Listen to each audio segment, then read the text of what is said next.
If you guys want to get better at controller, make sure you watch throughout the full video. By the end of this video, I promise you will be a way better player on controller. So tip number one I have for you guys, if you guys want to get better accuracy and better consistency when you're playing the game, what you need to do, you need to line yourself up. You want to go in the opposite direction of the character. So that's tip number one.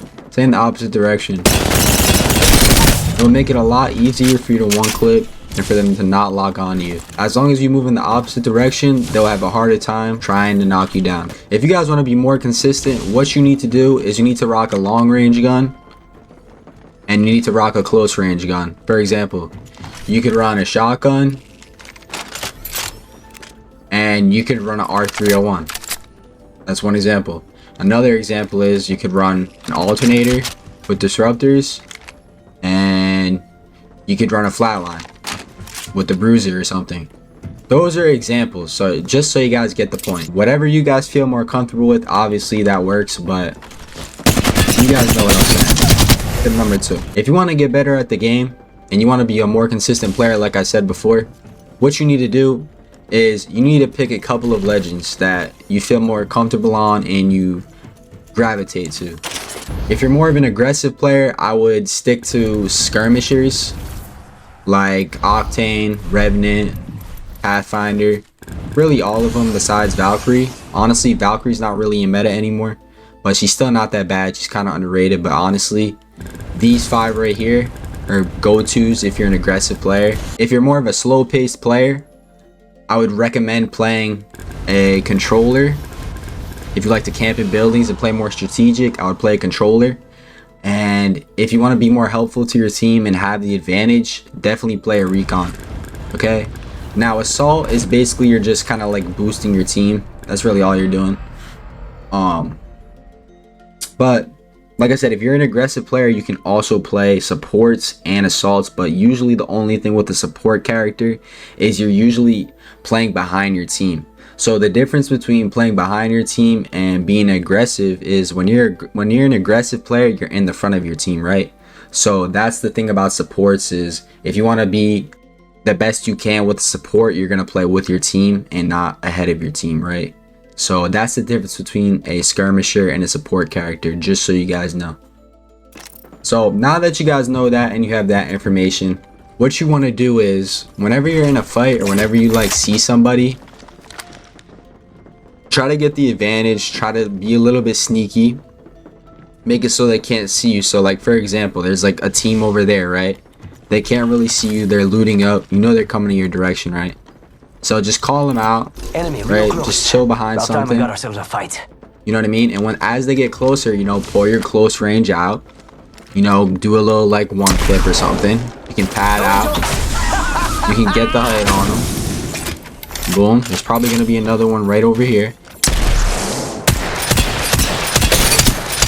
Doesn't even see you. If you're ever playing a character, for example, like Gibraltar, or you're playing Newscastle, or you're playing Lifeline, I highly recommend that you play a shotgun, especially with Gibraltar. When you throw down a bubble, say you want a bubble fight, right? It is extremely easy to win a bubble fight when you have a shotgun. When you don't have a shotgun, it makes things a lot harder and you kind of play to the disadvantage. So that's the thing with Gibraltar, you can definitely bubble fight people a lot easier. Definitely. Now if you're using the Prowler, I highly recommend that you use this gun on auto and you don't use it on burst. Here's the thing with burst is not bad, do not get me wrong, but the automatic is a little more accurate and it's more consistent, so you can actually down somebody faster with automatic on than having it on burst. If you have 3 guys with long range sitting on height, right, or not even on height, just in any situation, you have 2 close range and they have 2 long range, they're going to destroy you, they're going to shit on you, and you're going to get shit on, okay? The reason I say this is, for example, when you're at a long distance, say there's a guy over there, right? You can't really see him. You're not gonna hit all your shots, right? Okay, let's be real.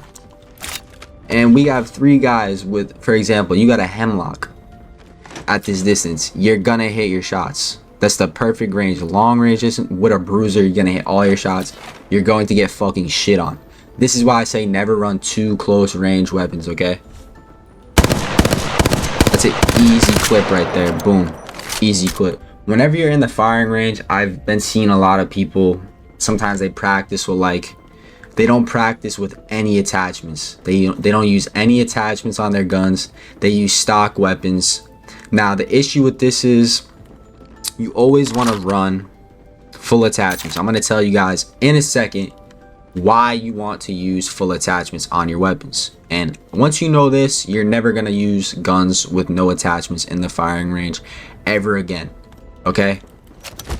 So the reason I like to do this is because when you're trying to learn recoil, or you're trying to recoil train, aim train, whatever the case is, when you have a gray mag, or when you have no mag on your gun, okay, it's a different pattern than when you have a purple mag or gold mag. It's the same thing.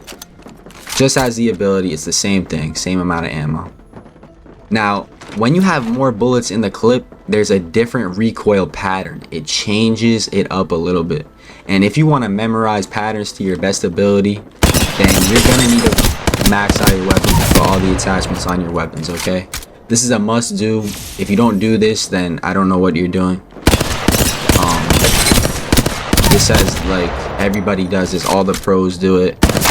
Now I know most people know this, some people may not know this, but if you guys didn't know, digital threat scopes help you see through smoke, okay? And some of you may know this. I'd say less of you probably know this than the Digi. Digi's pretty obvious, but Bloodhound actually counters Bangler, okay? So Crypto really doesn't do a good job. Crypto kind of glitches out. Seer, not really, because you can't really see them. The thing with Bloodhound is you could get an easy scan in the smoke, easily counter Bangler easily. So if you guys ever want to counter Bangler, you find yourself getting like shit on by Bangler, especially when she's in meta, I highly recommend a meta character, very underrated, would be Bloodhound, okay? I know they have nerfed him a lot, but he's still extremely good. Very slept on, okay? Now, never run a 2x on a close-up. Now, here's why I say this. Is because say if you got some kid in your face, right? Like, okay, from a distance like this, yeah, that makes sense, right? But when you're like this, close up, it's not as easy, is it? I mean, you could, you know, hip fire them, but when you're this close and you're trying to aim in, yeah, okay, you guys see the problem. So that's why I say never use a 2x bruiser or anything above a 1x on a close range weapon. That is why I say that. Now, it could all be preference, but for most people, I would not use it. I would stick to the 1x. If you guys don't know this, I recommend changing this right now. So what you have is you have damage numbers. And what I recommend, I wouldn't use both. Definitely not floating. Okay, I recommend putting it on stacked. Here's the thing with stacked is when you're like, say if you like one clip a guy and you shoot a bunch of bullets, you can see how much damage you did in that one clip, right? Now, say if you do floating, right? See, now floating doesn't tell you the exact damage you did. It just shows a bunch of numbers, okay? So now you guys can see why I highly recommend that you use floating, okay? That I highly recommend you use stacking and you stay away from floating. Now, if you really feel like, okay, I really don't like stacking and I really like floating, okay? Stick with it. Stick with it. You know, maybe try it out. See how you like it. If you really don't like it, it's okay. These are just tips you can try to improve your gameplay. Now, not every, some tips are gonna be like, okay, one person might like this, the other person might like this, okay? So it can be very picky for some people, and I get that. I completely understand that. So that's why I'm giving you guys a lot of tips. Another one, never rock a sniper with, for example, a gun like the 301. Never rock a sniper with a long range weapon, or a gun like the Hemlock, 3030, the Rampage. You can maybe get away with the Devotion. You have a turbocharger. The Havoc, yes, but the Havoc's not really a long range. It's actually kind of like a close to medium range, so that's not even in the question, in the situation. Nemesis is another one. You can maybe get away with it if you're very consistent with it, maybe. But even if you're going against a very consistent and good player with an R99 or anything that's gonna one clip you in a couple seconds, then you're done. So that's it for that.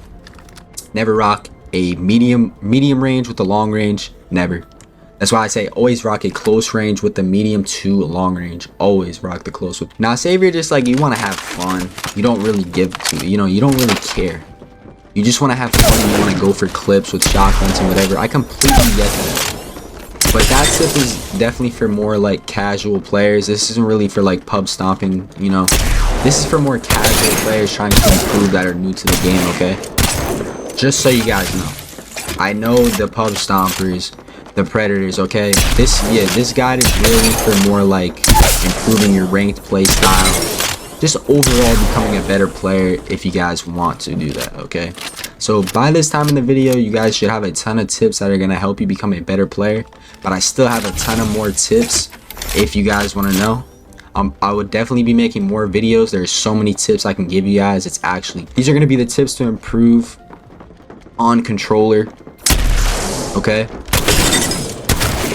Now I drop videos daily and I stream on Twitch. If you guys want to see me stream on Twitch, check it out in the link in the bio. Now with that being said, I will catch you guys in the next one.